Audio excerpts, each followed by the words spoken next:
Taigi, bičiuliai, norėčiau Jums pristatyti šį kanalą. Kanalas yra Pasakėčios iš terariumo.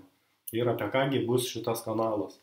O jis bus apie nutikimus plokščios žemės po kupolu, esančius po kupolų pasaulyje. Ir tą pasaulį vadinsiu terariumu. Turbūt nenuostabu kodėl. Terariumas yra beveik identiškas mūsų planetai Žemė, tik tiek, kad jis yra plokščias ir po kupolu, o neskrenda kosmose kaip mūsų planeta Žemė ir nesisuka aplink Saulę. Tai kas dar čia yra? Tame terariume gyvena irgi tokie pat žmonės kaip ir mes, praktiškai mūsų antrininkai. Aišku, jie yra visi išgalvoti, bet kad būtų įdomiau, tai bus mūsų antrininkai ir valstybių pavadinimai sutaps, ir miestų pavadinimai sutaps, ir organizacijų pavadinimai sutaps. Tik tiek, kad visi įvykiai ir viskas tai yra grinai mano fantazijų vaisius, taip galim sakyti, ar interpretacijos tų įvykių ar panašiai.